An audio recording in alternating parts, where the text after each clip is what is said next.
আমাদের বাড়ির সেই ঘরের বারান্দায় সাদা কাপড়ে মোড়ানো একটা দেহ দেখা যায়। হুজুর এটা দেখবার পরে আমি দৌড়ে যাই, যখন ঘোমটাটা খুলিয়ে দেখি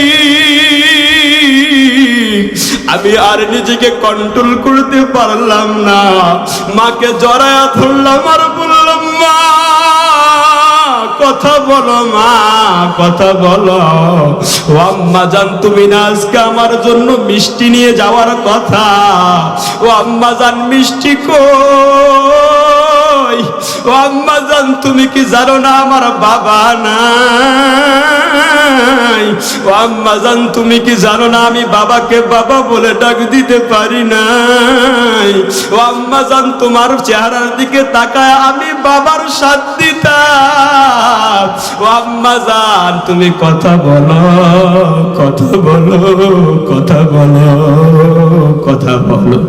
এখানে অনেকের মা নাই, অনেকের বাবা নাই, অনেকের মাও নাই, বাবাও নাই। একজন মা সন্তানের জন্য কি পরিমাণ পাগল, কি পরিমাণ পাগল। এই যে কলিজার টুকরা সন্তান মাকে জড়ায় ধরে কান্না করে, এই সন্তান বলে, হুজুর আমার আম্মা জান সারাদিন মানুষের বাসায় কাজ করবার পর অল্প কিছু টাকা দিয়ে হোটেলে গিয়া মিষ্টি নেওয়ার পর যখন রাস্তা পার হইতে ধরেছে, রাস্তা যখন এপার থেকে ওপারে যাইতে ধরে, এমন সময় রাস্তার মাঝখানে একটা গাড়ি চাপা দিয়া আমার মাকে আহত করে, পিষ্ট করে, ক্ষত বিক্ষত করে দেয়। ও হুজুর, আজকে আমি কোরআনের হাফেজ। গতকালকে যখন আপনি মায়ের ওয়াজ করেছেন, মায়ের মহব্বতের কথা বলেছেন, মায়ের ভালোবাসার কথা বলেছেন, আমি নিজেকে আর কন্ট্রোল করতে পারি নাই। রাত্রে বেলা যখন আমার সহপাঠীরা, আমার বন্ধুরা যখন ঘুমায়, আমি ঘুমাইতে পারি নাই। বালিশের মধ্যে মাথাটা ঠাকাই যখন ঘুমের ধান ধরি, যখন চক্ষু দুইটা বন্ধ করিয়া দেই, আমি দেখতে পাই আমার মা দাঁড়ায় বলে, আব্দুল করিম, আমার বাবাকে আমি আমার চোখের সামনে দেখতে পাই। আমাকে ডাক দিয়া বলে, আব্দুল করিম, আজকে তুই তো কোরআনের হাফেজ, বাবারে তুই, তোর জন্য আমরা তো সফল হয়ে গেছি রে বাবা। ও হুজুর, এখনো যখন বাড়িতে যাই, ওই বাবা মার কবর জিয়ারত না করিয়া মাদ্রাসায় ফিরি না। কোরআনুল কারীম তো এমন কোরআন, এমন কোরআন, আল্লাহ রাব্বুল আলামিন বলেন এই কোরআনুল কারীমের তেলাওয়াত হলো এমন তেলাওয়াত, এই তেলাওয়াত যদি কোনো মুমিন, কোনো মুসলমান দিলের কান দিয়ে শ্রবণ করে, ওই বান্দার দিলটা এমন নরম হয়, ওই বান্দা যেখানেই থাকুক না কেন স্থির থাকতে পারবে না, বরং যেখানে কোরআনের তেলাওয়াত ওই দিকে ছোটাছুটির জন্য পাগল হয়ে যায়। এখানে এসেছি আমরা মনে করছি অল্প কিছু সময় থাকবো, হয়তো দুই একটা ওয়াজ শুনবো, কোরআন হাদিসের কথা শুনবো, এমন কি লাভ, এমন কি ফায়দা, ফায়দা তো জানি না, এসে কি লাভ, কি লাভ, কি লাভ। মনে করে সামান্য কিছু সওয়াব হবে, না না না না, বরং আল্লাহ রাব্বুল আলামিন বলেন এই মজলিস তো এমন মজলিস, এই মজলিসে যেই বান্দা উপস্থিত হয়, আল্লাহ বলেন আমি রাব্বে কারীম তার প্রশংসা আসমানের ফেরেশতাদের মধ্যে করি। আসমানের ফেরেশতাদেরকে ডাক দিয়া বলে, ও ফেরেশতারা দল তাকায় ডাক, তাকায় ডাক। ওই যে গাজীপুরের কিছু মুসলমান সারাদিন পরিশ্রম করবার পর রাত্রি হয়ে গেছে, ঘুমের বিছানায় না গিয়া তারা আমি রাব্বে কারীমকে স্মরণ করিয়া আমার মহব্বতে তাকায় ডাক। কোরআন হাদিসের আলোচনা শুনে, ও ফেরেশতারা আমি আল্লাহ তোমাদেরকে কথা দিলাম, তোমাদেরকে সাক্ষী রেখে বললাম, এই বান্দাগুলোকে আমি জাহান্নাম থেকে মুক্তি দিয়ে অবশ্যই জান্নাতগামী করব। আল্লাহ রাব্বুল আলামিনের এই সমস্ত মজলিসের দাম কত? আল্লাহ বলেন ফাযকুরুনি আযকুরুকুম ওয়াশকুরুলি ওয়ালা তাকফুরুন।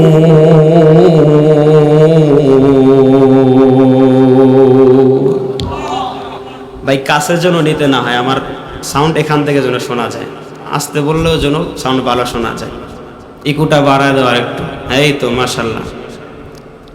আল্লাহ রাব্বুল আলামিন বলেন ফাযকুরুনি, তোমরা আমাকে স্মরণ করো। কিভাবে করবে? শুধু বাসায় বসে জিকির আল্লাহু আকবার না, না না, বরং কোরআন হাদিসের যেখানে আলোচনা হয় সেখানে গিয়ে আমি রব্বে কারিমের মহব্বত নিয়ে বসে থাকো। যদি অল্প কিছু সময় থাকো বান্দা, ওখানে থাকা অবস্থায় একবার যদি আমি আল্লাহকে আল্লাহ বলে ডাক দাও, আমি আল্লাহ তোমাকে স্মরণ করি, বারবার তোমাকে স্মরণ করি।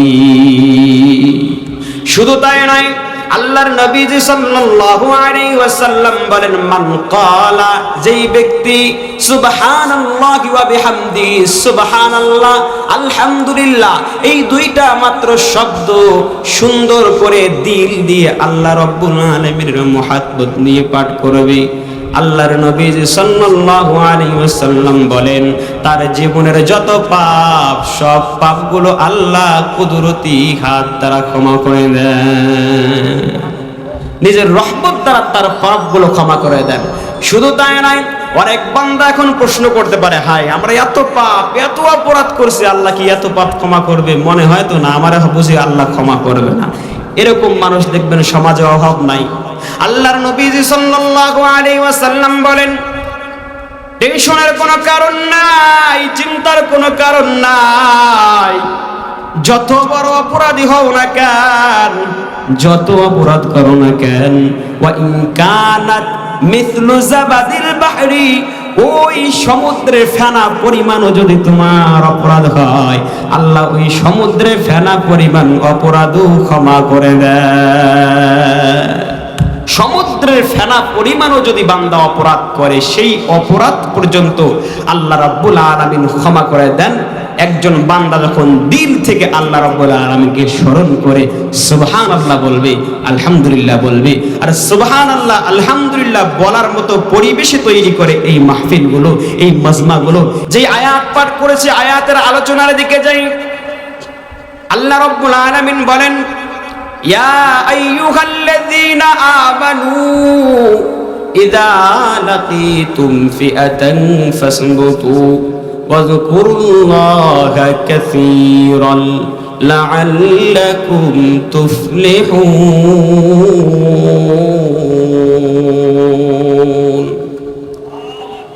আল্লাহ রাব্বুল আলামিন বলেন, হে বান্দারগণ, ইযা লাকীতুম ফিআতান ফাসবুতু, যখন তোমরা শত্রু বাহিনীর সামনাসামনি দাঁড়াও, শত্রু বাহিনীর মোকাবেলায় দাঁড়িয়ে যাও, এমন সময় তোমরা নিজেকে ঈমানকে দৃঢ় করো, শক্তিশালী করো, সাহস নিয়ে দাঁড়াও। শুধু সাহস নিয়ে দাঁড়াইবা এটা নয়, বরং আল্লাহ বলেন সাহস নিয়ে দাঁড়ানোর পর আরেকটা কাজ করবা, যেই কাজ করবার কারণে আমি আল্লাহ রব্বুল আলামিন সফলতা দান করব। আল্লাহ বলেন ওয়াযকুরুল্লাহা কাসীরান লাআল্লাকুম তুফলিহুন। আল্লাহ রব্বুল আলামিন বলেন ওয়াযকুরুল্লাহ, জিকির করো, কাসীরান কাসীরা, বেশি বেশি বান্দা জিকির করো, প্রত্যেকটা ওয়াক্তে জিকির করো। জিকিরের কি ফায়দা, জিকিরের কি লাভ? আল্লাহ বলেন যখন তুমি জিকির করবা, কোন শত্রু মোকাবেলায় তুমি দাঁড়িয়ে যখন আমি আল্লাহকে স্মরণ করে আল্লাহ বলে ডাক দিবা, আল্লাহ বলে ডাক দিয়ে বলবা ও দয়ার মালিক আল্লাহ, তাকায় দেখেন শত্রু বাহিনীর মোকাবেলায় দাঁড়িয়েও ঈমান সারি নাই, আপনাকে ভুলি নাই, আপনাকে ভুলি নাই, আপনাকে ভুলি নাই, এই কথা মনে মনে বলবে। আর আল্লাহকে যখন মালিক বলে আল্লাহ বলে ডাক দিবে, আল্লাহ বলেন ও বান্দা ভালো করে শুনিয়া লাও, যত বড় সুপার পাওয়ার হোক, ওই সুপার পাওয়ারের বিরুদ্ধে তোমাকে আমি বিজয়ী ঘোষণা করব। করব। हमेशा जिकिर करो मोमिन गाफिल होयो ना, हमेशा जिकिर करो मोमिन गाफिल होयो ना। जिकिर करलेन मूसा नबी,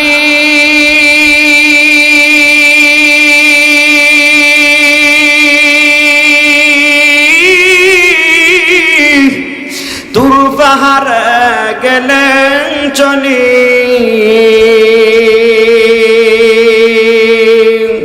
আল্লাহর নূরে পাহাড় ছাই হইল, আল্লাহর নূরে পাহাড় ছাই হইল, নবীর পশম পড়ল না।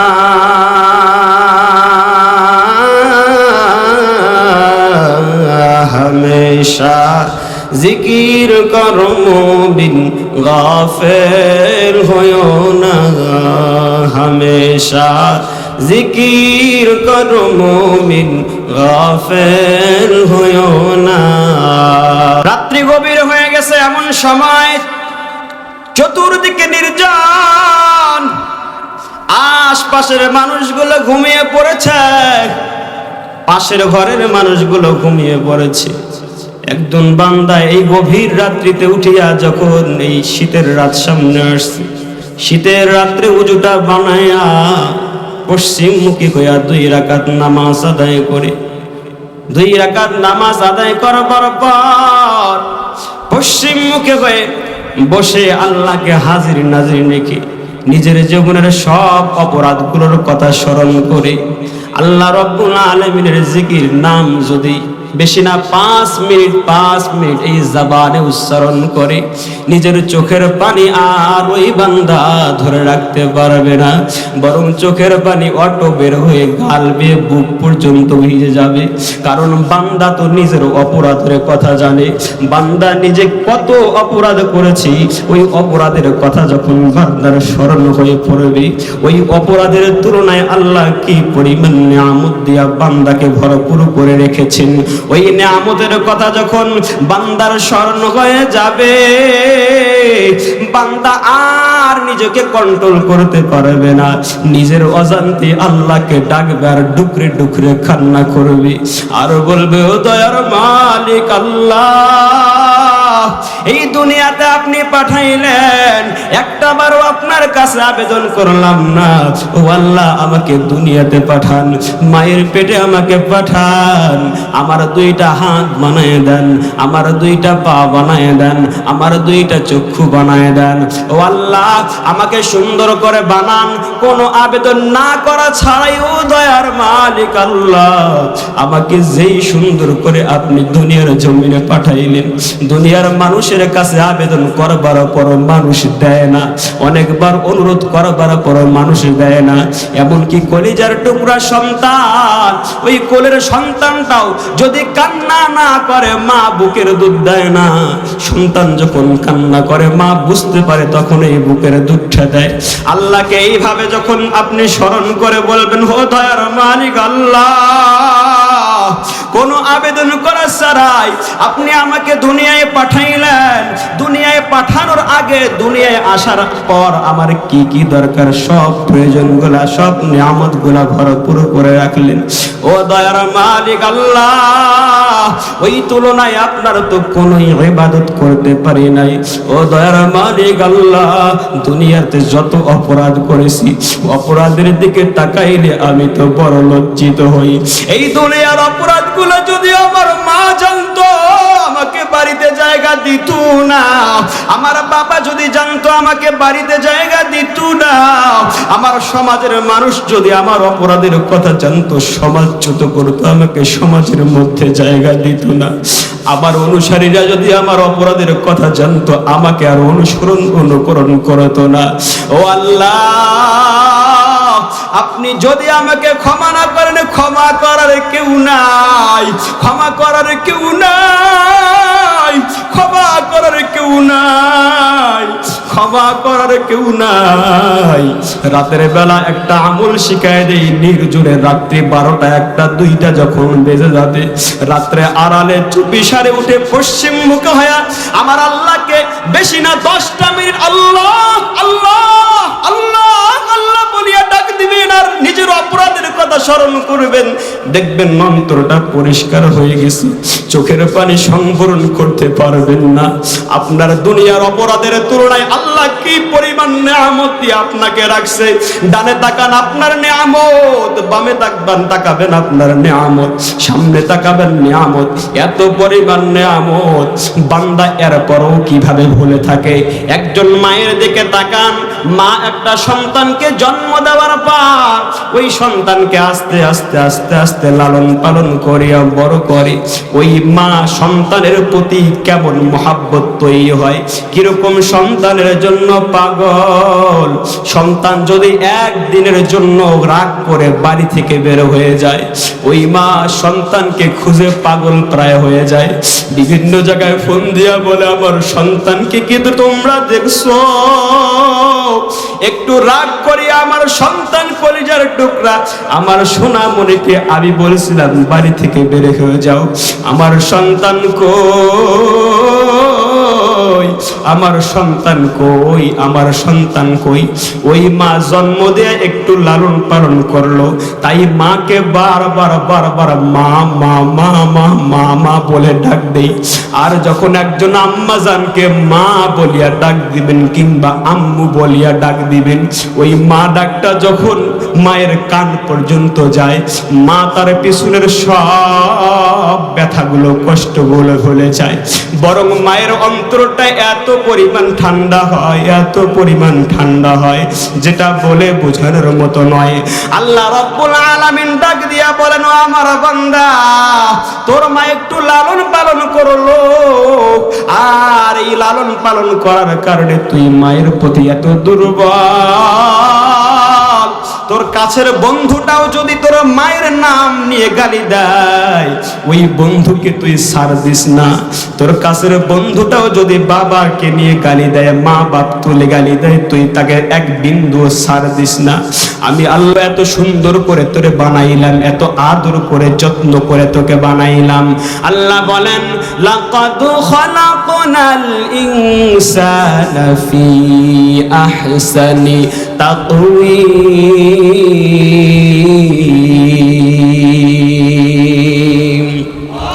লাকাদ খালাকনাল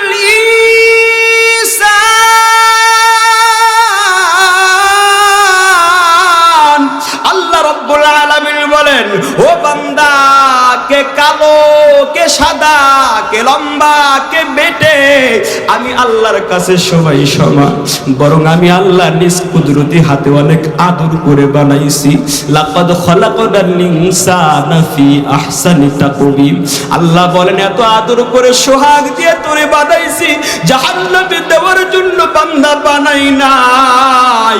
তোর মাকে যখন তুই মা বলে ডাক দিস, তোর মার দিলটা বড়ই ঠান্ডা হয়ে যায়। ও বান্দা, তুই কি জানিস না, দিনের পর দিন যায়, সপ্তাহের পর সপ্তাহ যায়, মাসের পরে মাস যায়, বছরের পরে বছর যায়, তুই একটা বার কেন মহাব্বতের সাথে একবার আমাকে আল্লাহ বলে ডাক দাও না? ও বান্দা, যখন তুই আমাকে একবার মহাব্বত নিয়ে আল্লাহ বলিয়া ডাক দাও, আমি আল্লাহ রব্বুল আলামিন কি পরিমাণ খুশি হই। ও বান্দা, এটা তুমি যদি জানতে, তাহলে সারা দিনে বারবার আল্লাহ নাম তোমার জবানের মধ্যে থাকতো। আল্লাহর নবী সাল্লাল্লাহু আলাইহি ওয়াসাল্লাম হাদিসের মধ্যে বলেন, এই হাদিসটা হাদিসে কুদসি, হাদিসে কুদসির ব্যাপারে বলা হয়, স্বয়ং আল্লাহ রব্বুল আলামিনের এটা কালাম, আল্লাহর নবী সাল্লাল্লাহু আলাইহি ওয়াসাল্লামের জবানে উচ্চারিত। আল্লাহর নবীজি বলেন, যখন কোন বান্দা, যখন কোন অপরাধী একজন মানুষ দিল থেকে আল্লাহ রব্বুল আলামিনকে আল্লাহ বলিয়া ডাক দেয়, মুহাব্বতের সাথে আল্লাহ বলিয়া ডাক দেয়, আল্লাহ রব্বুল আলামিন এত পরিমাণ খুশি হন। একজন মানুষ মরণের হাত থেকে বাঁচবার পর যেই পরিমাণ না খুশি হয়, এর চেয়ে আমার আল্লাহ হাজার গুণ বেশি খুশি হয়ে যায়। ও গাজীপুরের যুবক ভাই, এখন এদিক ঘোরাফেরা করো। কত মুসলমান চায়ের দোকানে দেখেন আড্ডা দেয়, একটু চিন্তা করে না। কত যুবক ভাই প্রতিদিন ইন্তেকাল করে, মালাকুল মউত জানটা কবজ করে দেয়, বুঝতেও পারে না, প্রস্তুতি নাই, মরণের কোনো প্রস্তুতি নেয় না। আল্লাহ রব্বুল আলামিন বলেন, ও বান্দা,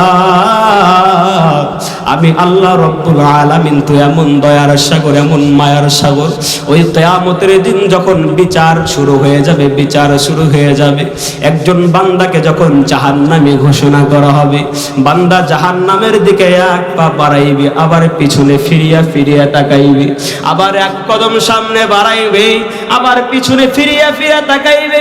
আল্লাহ বলবেন, তুমি কেন ফিরে ফিরে তাকাও, কেন ফিরে ফিরে তাকাও? তোর জন্য তো জাহান্নাম নির্ধারিত হয়ে গেছে, জাহান্নামের ঘোষণা হয়ে গেছে। বান্দা আল্লাহকে ডাক দিয়া বলবে, ও দয়ার মালিক, দুনিয়াতে থাকা অবস্থায় হয়তো অপরাধ করেছি, কিন্তু যখন নাকি আমি উলামা কেরামের মুখে শুনতাম আপনি আল্লাহ অনেক দয়ালু রহমানুর রহিম, আমি আপনার জিকির করতাম, আপনাকে স্মরণ করতাম, আর ভাবতাম আল্লাহ আমাকে হয়তো জান্নাত দিবে, জাহান্নাম দিতে পারে না, কারণ আমার আল্লাহর দয়া তো আমার মায়ের চেয়ে হাজার হাজার গুণ বেশি। ও আল্লাহ, এই কথা চিন্তা করি আর সামনে এক কদম বাড়াই, আর ফিরিয়া ফিরিয়া তাকাই, আর মনে মনে ভাবি, হায় আমার মালিকের অন্তরে, আমার মালিকের সেই দয়ার সাগরে কখন উত্তাল ঢেউ শুরু হয়ে যায়, আর ডাকিয়া বলে, আয় এইদিকে আয়, এইদিকে আয়, এইদিকে আয়। ওরে বান্দা, তোরে তো জাহান্নামে দেওয়ার জন্য আমি বানাই নাই, যাও যাও যাও, তোরে ক্ষমা করে দিলাম। ও আল্লাহ, এই ভেবে এই ভাবিয়া বারবার আমি পিছনে ফিরিয়া ফিরিয়া তাকাই। আল্লাহ ডাক দিয়া বলবেন, বান্দা দুনিয়াতে যা শুনছো ভুল শোনো নাই, মিথ্যা শোনো নাই, আমি আল্লাহ তো রহমানুর রহিম, যাও যাও যাও, তোমার জন্য আমি আল্লাহ জান্নাতের ফয়সালা করে দিলাম। জীবনে না করিলাম বন্দেগী, জীবনে না করিলাম বন্দেগী, গুনাহ করে কাটাইলাম জিন্দেগি, গুনাহ করে কাটাইলাম জিন্দেগি। তওবা করে, তওবা করে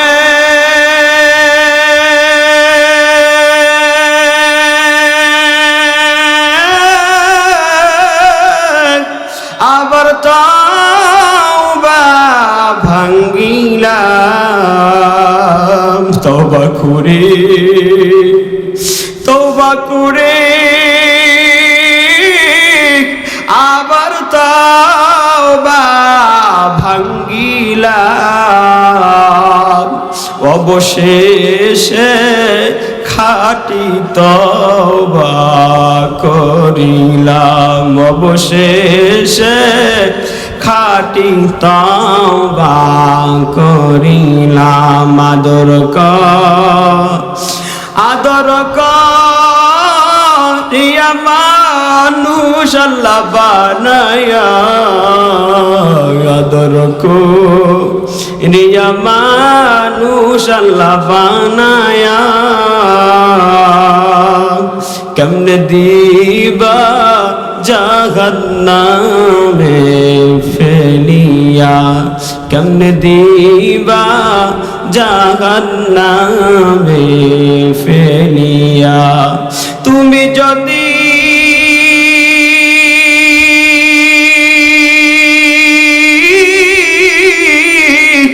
মাফ না করো আল্লাহ বান্দাকে, তুমি যদি মাফ না করো আল্লাহ বান্দাকে, বলো বান্দা তুমি ছাড়া যাবে কার কাছে, বলো বান্দা তুমি বিনে যাবে কার কাছে। জীবনে না করিলাম বন্দেগি, গোনা করে কাটাইলাম জিন্দেগি, গোনা করে কাটাইলাম জিন্দেগি। দুনিয়ার বাড়ি এমন বাড়ি, এমন ঘর, এমন ঘর, এই বাড়ি যদি আপনি সম্পূর্ণ করে না যেতে পারেন, সম্পূর্ণ করার লোকের অভাব নাই। দুনিয়ার ঘর যদি আপনি তৈরি করতে নাও পারেন, এটা তৈরি করবার মতো লোকের অভাব নাই। কিন্তু কবরের ঘর এমন ঘর, বাঁচিয়া থাকতে যদি সম্পূর্ণ করতে না পারেন, এটা আর কেউ সম্পূর্ণ করাই দিতে পারবে না। কবরের ঘর তো এমন ঘর, এমন ঘর, আল্লাহ রাব্বুল আলামিনের পেয়ারা হাবিব বলে সাবধান সাবধান সাবধান, এই অন্ধকার কবরে আসবার আগেই সাবধান হয়ে যাও। এটা তো এমন কবর, দুনিয়ার জমিনে থাকা অবস্থায় ঘরে একা রয়েছো, বিদ্যুতের আলো আছে, হঠাৎ করে বিদ্যুৎ চলিয়া গেছে, অনেক ভয় লাগে। মোবাইলের টর্চ লাইটটা জ্বালায়া আবার আলোর ব্যবস্থা করা হয়। মা যদি থাকে মাকে ডাক দেওয়া হয়, মা ও মা তুমি কোথায়, লাইটের ব্যবস্থা করো। ভাই যদি থাকে ভাইকে ভাইজান বলে ডাক দেওয়া যায়। সন্তান থাকলে সন্তানকে আদর করে বাবা বাবা বলে ডাক দেওয়া যায়, মা বলে ডাক দেওয়া যায়। আর অন্ধকার কবর এমন একটা অন্ধকার ঘর, যেখানে গেলে কাউকে ডাক দিয়ে সাহায্য পাওয়া যায় না। যায় চক্ষু দুইটা কিছুক্ষণের জন্য বন্ধ করে অন্তরকে জিজ্ঞাসা করেন, অন্তর এই মুহূর্তে তোমার ইন্তেকাল হয়ে গেছে, চক্ষু দুইটা বন্ধ হয়ে গেল, ডানে তোমার আব্বাজান দাঁড়ায় আছে, বামে মা দাঁড়ায় কান্না করে, আমার সোনার টুকরা কই, কথা বল কথা বল কথা বল। সন্তান তো আর কথা বলার কোনো সুযোগ পায় না, শক্তি পায় না। মশা মাছি আপনার শরীরের পরে হাত নাড়ানোর কোনো ক্ষমতা নাই। চক্ষু দুইটাই যে এখন বন্ধ যারা করছেন, কিছুক্ষণের জন্য অনুভব করছেন, আবারও চক্ষু খোলার সুযোগ আছে, কিন্তু এমন একটা দিন আসবে চিরতরে চক্ষু দুইটা বন্ধ হয়ে যাবে, আর কোনো খোলার সুযোগ থাকবে না। ওই দিন যখন চিরতরে চক্ষু দুইটা বন্ধ হয়ে যাবে, আপনার কলিজার টুকরা সন্তান হয়তো কিছুদিন কান্না করবে, 1 মাস 2 মাস 3 মাস 1 বছর পরে আপনার সন্তানও আপনাকে ভুলে যায়, আর কান্না করে না। অন্ধকার কবরতে এমন ঘর, এমন ঘর, এমন ঘর, ওই ঘরে যাওয়ার আগে যদি কেউ সুসম্পন্ন করতে না পারে, ওই ঘরের কাজ পরিপূর্ণ করতে না পারে, ওই ঘরের কাজ কোনো বন্ধু করাই দিতে পারবে না, ওই ঘরের কাজ কোনো সন্তান করাই দিতে পারবে না, ওই ঘরের কাজ কোনো বাবা জানো করাই দিতে পারবে না, ওই ঘরের কাজ কোনো আম্মা জানো করাই দিতে পারবে না। আমার আল্লাহ বলেন, বান্দা এই অন্ধকার কবরে আসার আগেই কবরের সামান জোগাড় করো। ইয়া আইয়ুহাল্লাযীনা আমানুত্তাকুল্লাহ হাক্কা তুকাতিহি ওয়া লা তামুতুন্না ইল্লা ওয়া আনতুম মুসলিমুন।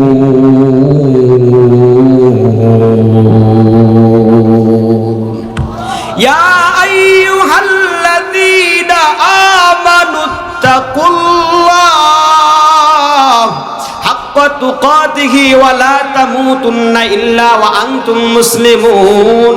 আল্লাহ বলেন, তোমরা মুসলমান না হইয়া মরণে আসো না, মৃত্যুবরণ করো না, মুসলমান না হইয়া কবরে আসো না, মুসলমান না হইয়া এই অন্ধকার গর্তের মধ্যে আসো না। বান্দার দিলে প্রশ্ন আসতে পারে, মুসলমান না হইয়া যে আল্লাহ তাআলা বললেন কবরে আসো না, তাহলে কি মরণ আমার নিজস্ব ইচ্ছাধীন কিনা? না না না, মরণ আমার ইচ্ছাধীন না, আপনারও ইচ্ছাধীন না, বরং আল্লাহ যখন চাইবেন তখনই মৃত্যু হবে। এটা বলার কারণ কি? আল্লাহ বলতে চান, ও আমার বান্দা, সর্বদাই তুমি মরণের জন্য প্রস্তুত থেকে যাও,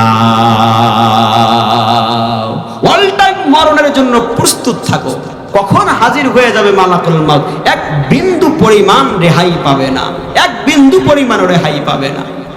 আজকে দেখবেন সন্তান বন্ধুর পাল্লায় পরে বাবা মাকে ভুলে যায়, আছে না নাই সমাজে?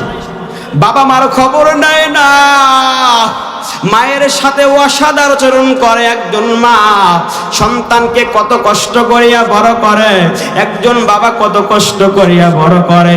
এই যে মিরপুরের একজন সাইকুল আজিজ একটা ঘটনা শুনাইল, ভোলার মধ্যে তার মাহফিল ছিল, ভোলার ময়দানে মাহফিল করবার পর যখন নাকি পরের দিন সকালে বাসার দিকে রওনা দিবে, ঢাকার উদ্দেশ্যে রওনা দিবে, এমন সময় তাকায় দেখে মাদ্রাসার ছোট একটা সন্তান, ছোট একটা ছেলে, 10-11 বছর বয়স, কান্না করে, চোখের পানি গাল বেয়ে বেয়ে বেয়ে বেয়ে বুক বেড়ে যায়। হুজুর ডাক দিয়া বলে, এইদিকে আয়, এইদিকে আয়, এইদিকে আয়, কি সমস্যা? কান্না কেন করো? ব্যথা পাইছো?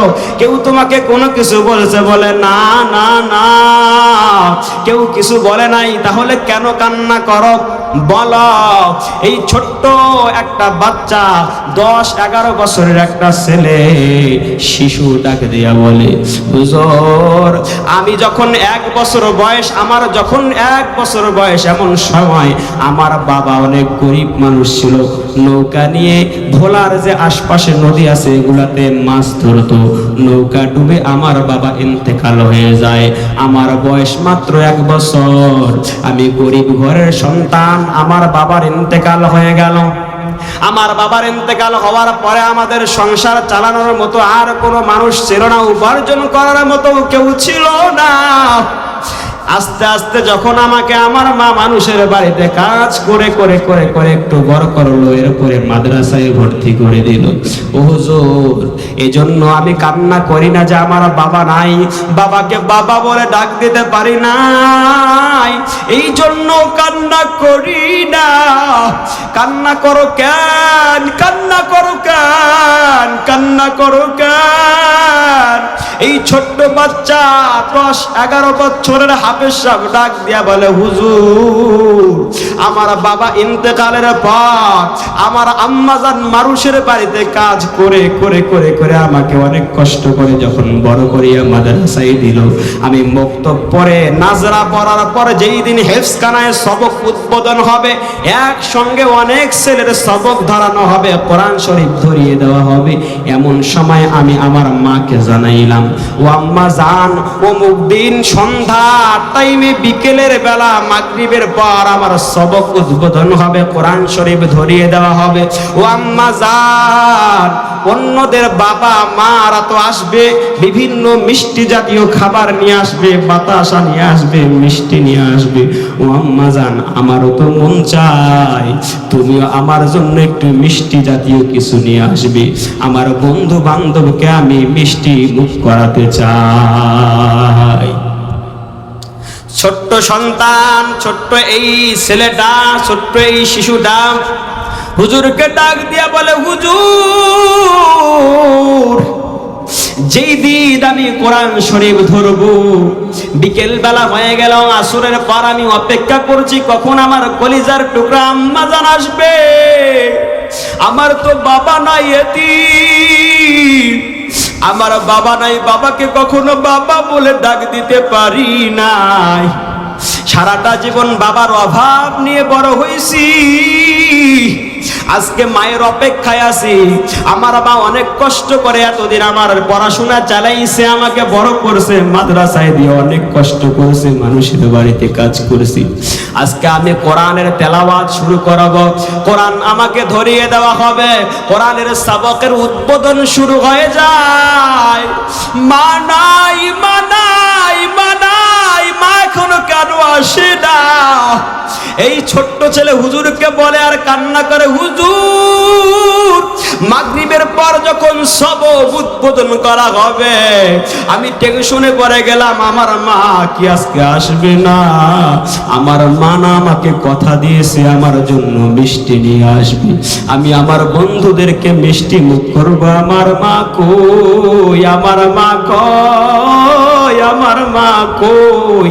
অপেক্ষা করতে করতে হঠাৎ করে দেখতে পেলাম আমার গ্রামের এক চাচা যান মাদ্রাসার রুমের পাশের বারান্দায় উপস্থিত হয়ে ডাক দেয়, আব্দুল করিম কই, আব্দুল করিম কই, দৌড়ায় আয়, দৌড়ায়। আমি মনে করলাম মা বুঝি অসুস্থ, আমার চাচা জানকে দিয়া আমার কাছে মিষ্টি পাঠিয়েছি। আমি দৌড়ায় গেলাম, অনেক খুশিতে দৌড়ায় গেলাম যে চাচা জান মিষ্টি কই? চাচা জান বলে মিষ্টি আনি নাই, চল একটু বাড়িতে যাওয়ার লাগবে, বাড়িতে একটু তোর দরকার। আমি মনে করলাম হয়তো মা একটু অসুস্থ হয়েছে, আসতে পারে না, এজন্য বুঝি আমাকে বাড়িতে নিয়ে যাবি। আমি চাচা জানের সাথে যখন বাসার দিকে রওনা দিলাম, যখন নাকি গ্রামের কাছাকাছি গেলাম, ওই গ্রামে ঢুকবার পরে দেখতে পেলাম আমাদের বাড়ির দরজায় অনেকগুলো মানুষের জটলা দেখা যায়, অনেকগুলো মানুষের জটলা দেখা যায়।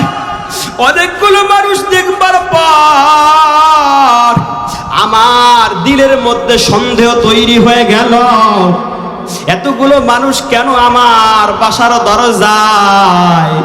আমি দরজা থেকে মানুষগুলোকে সরে দিয়ে ভেতরে ঢুকিয়ে দেখি আমাদের বাড়ির সেই ঘরের বারান্দায় সাদা কাপড়ে মোড়ানো একটা দেহ দেখা যায়। হুজুর এটা দেখবার পরে আমি দৌড়ে যাই, দৌড়ে যায় যখন ঘোমটাটা খুলিয়ে দেখি, আমি আর নিজেকে কন্ট্রোল করতে পারলাম না, মাকে জড়ায়া ধরলাম আর বললাম, মা কথা বলো, মা কথা বলো।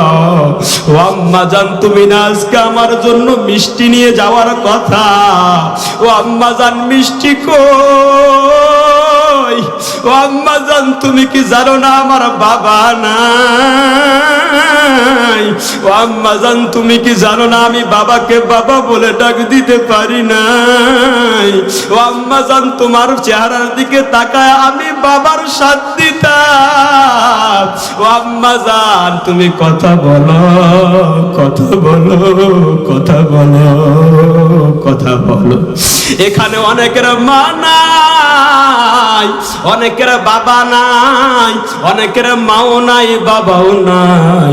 একজন মা সন্তানের জন্য কি পরিমাণ পাগল, কি পরিমাণ পাগল। এই যে কলিজার টুকরা সন্তান মাকে জড়াই ধরে কান্না করে, এই সন্তান বলে, হুজুর আমার আম্মাজান সারাদিন মানুষের বাসায় কাজ করবার পর অল্প কিছু টাকা দিয়ে হোটেলে গিয়া মিষ্টি নেওয়ার পর যখন রাস্তা পার হইতে ধরেছে, রাস্তা যখন এপার থেকে ওপারে যাইতে ধরে, এমন সময় রাস্তার মাঝখানে একটা গাড়ি চাপা দিয়া আমার মাকে আহত করে, পিষ্ট করে, ক্ষত বিক্ষত করে দেয়। ও হুজুর আজকে আমি কোরআনের হাফেজ, গতকালকে যখন আপনি মায়ের ওয়াজ করেছেন, মায়ের মহব্বতের কথা বলেছেন, মায়ের ভালোবাসার কথা বলেছেন, আমি নিজেকে আর কন্ট্রোল করতে পারি নাই। রাত্রে বেলা যখন আমার সহপাঠীরা, আমার বন্ধুরা যখন ঘুমায়, আমি ঘুমাইতে পারি নাই, বালিশের মধ্যে মাথাটা ঠাকাই যখন ঘুমের ধান ধরি, যখন চক্ষু দুইটা বন্ধ করিয়া দেই, আমি দেখতে পাই আমার মা দাঁড়ায় বলে, আব্দুল করিম, আমার বাবাকে আমি আমার চোখের সামনে দেখতে পাই। আমাকে ডাক দিয়া বলে, আব্দুল করিম, আজকে তুই তো কোরআনের হাফেজ, বাবারে তুই, তোর জন্য আমরা তো সফল হয়ে গেছি রে বাবা। ও হুজুর, এখনো যখন বাড়িতে যাই, ওই বাবা মার কবর জিয়ারত না করিয়া মাদ্রাসায় ফিরি না। হুজুর ডাক দিয়া বলে, ও আমার ছাত্র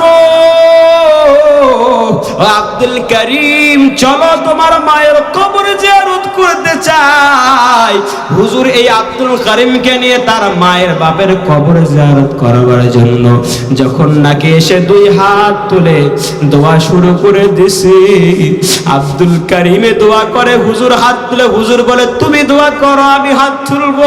হুজুর হাত তুলছে, ছোট কলেজার টুকরা সন্তান আব্দুল করিম বাবা আমার জন্য দোয়া শুরু করেছে, আর বলে, রব্বির হামহুমা কামা রব্বায়ানি সগীরা।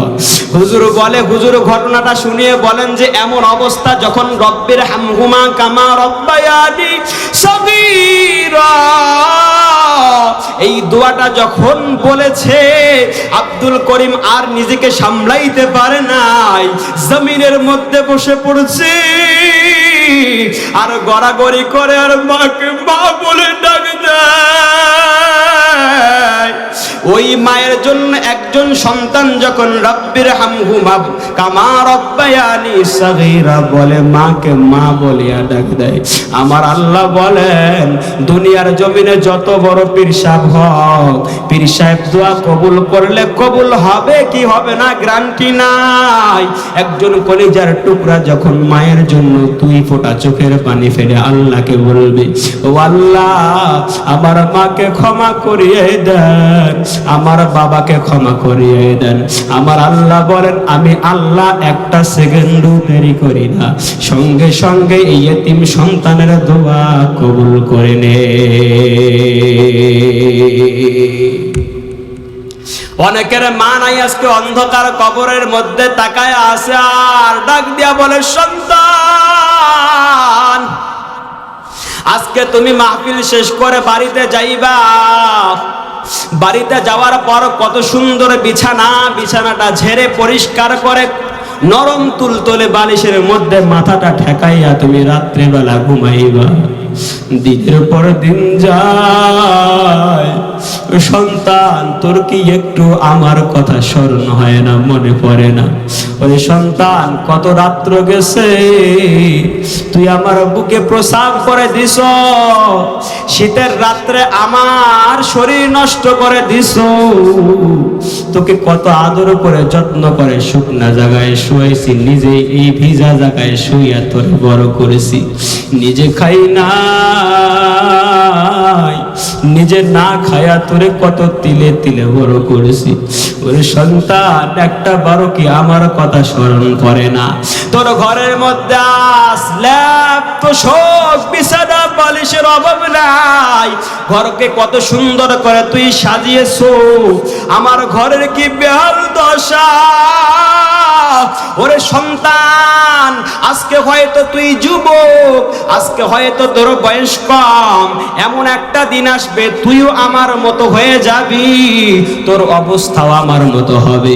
ও ভাই, একটুখানি কল্পনা করেন, আপনার বাবা যেই পথে গেছে, আপনার বাবা যেই ঠিকানায় গেছে, আপনার বাবার যেই স্থায়ী ঠিকানা, 40-50 বছর পরের দিনগুলোর একটু হিসাব করেন, চক্ষু বন্ধ করে একটু 100 বছর পরে চিন্তা করেন, 100 বছর পর আমি কি হব, আপনি কি হবেন, এখানে যারা উপস্থিত আছেন তাদের কি হবে। 100 বছর পরের চিন্তা করে চোখ বন্ধ করে যদি আপনি কল্পনা করেন, আসল বাস্তবতা আপনার সামনে আসিয়া যাইবে। এজন্য ভাইরা আমার, ওই অন্ধকার কবরে যাওয়ার আগে অন্ধকার কবরের সামান নিতে আমরা রাজি আছি কি নাই বলেন? রাজি আছি তো ইনশাআল্লাহ। অন্ধকার কবরে এমন ঘর, এমন ঘর, এমন ঘর, ওই ঘর ঘর, আল্লাহর রাসূলের সহিহ হাদিস, ওই ঘর প্রতিদিন সকাল সন্ধ্যা ডাক দিয়া বলে আনা বাইতুত তুরাব। ও কবরবাসী যারা এখনো জমিনের মধ্যে ঘোরাফেরা করো, আমি তো এমন ঘর, আনা বাইতুত তুরাব, আমি মাটির ঘর। এখানে ল্যাপ তোষক পাঠিয়েও কোনো লাভ হবে না, টাইলস লাগাইলেও কোনো লাভ হবে না, এখানে আলো বাতি জ্বালাইলেও কোনো লাভ হবে না। কবর ডাক দিয়া বলে আনা বাইতুজ জুলমা, আমি এমন ঘর, আমি অন্ধকার, অন্ধকার নিজের শরীর পর্যন্ত তুমি দেখতে পারবে না, বরং আমি এই কবরে আসবার আগে, আমার পেটে আসবার আগে দুনিয়াতে থাকা অবস্থায় এই কবরের সামান তৈরি করে দাও। একজন মানুষ যখন ইন্তেকাল হয়ে যায়, অন্ধকার কবরে যখন তাকে শোয়ানো হয়, মানুষটা যদি হয় অপরাধী, হাদিসের মধ্যে আসছে দুই পাশের এত জোরে মাটির চাপ, এক পাশের পাঁজরের হাড়গুলো মট মট করে ভাঙ্গে আরেক পাশের পাঁজরের মধ্যে ঢুকিয়া যাইবি, বান্দা মা মা মা মা বলে চিৎকার করবি, বান্দা আব্বু আব্বু বলিয়া চিৎকার করবি,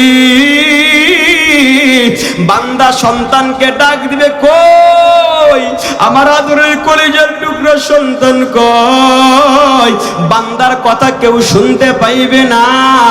এমনকি ওই অন্ধকার কবরের মধ্যে আগুন জ্বালায় দেওয়া হবে, সাপ ফেলে দেওয়া হবে, আগুনের সাপ সবল মারবে, সবল মারতেই থাকবে কিয়ামত পর্যন্ত। এই অপরাধী যখন কিয়ামতের দিন দাঁড়াইবে, আল্লাহ রাব্বুল আলামিন কোরআনুল হাকীমের মধ্যে বলেন ওয়ামতাজুল ইয়াউমা আইয়ুহাল মুজরিমুন,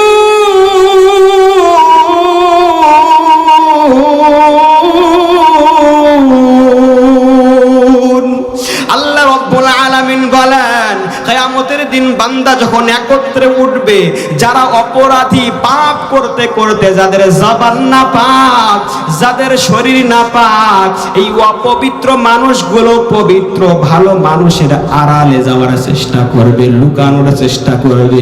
এমন সময় আল্লাহ ডাক দিয়া বলবে নমতাজুল ইয়াউমা আইয়ুহাল মুজরিমুন, ও অপরাধীরা, আজকে আড়াল হওয়ার কোনো সুযোগ নাই, পালানোর কোনো পথ নাই, লুকানোর কোনো সুযোগ নাই, তোমরা ভালো মানুষ থেকে পৃথক হয়ে যাও, পৃথক হয়ে যাও। এমন সময় এই অপরাধী বান্দা দৌড়াইবি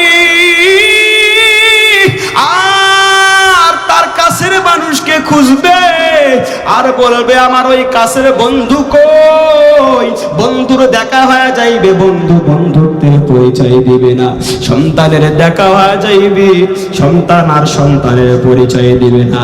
এমন সময় আল্লাহ রাব্বুল আলামিন বলেন আমার আপনার প্যারা নবী মুহাম্মদুর রাসূলুল্লাহ, প্যারা হাবিব আল্লাহর কুদরতি পায়ে সিজদারত অবস্থায় আল্লাহকে ডাক দিয়ে বলবেন ও আল্লাহ, আমার এই গুনাহগার উম্মতকে আপনি ক্ষমা করে দেন, আমার এই গুনাহগার উম্মতকে ক্ষমা করিয়ে দেন। আমার আপনার নবী আমার আপনার জন্য সুপারিশ করবে, এমনি এমনি সুপারিশ করবে না, বরং নবী করিম সাল্লাল্লাহু আলাইহি ওয়াসাল্লামের যেই মার্কাজ আছে, যেই কেন্দ্র আছে, এই কেন্দ্রকে যদি আমরা ভালোবাসতে পারি, মুহাব্বত করে সেটাকে টিকিয়ে রাখতে পারি, তবেই আমার আপনার নবী আমার আপনার জন্য সেদিন সুপারিশ করবে।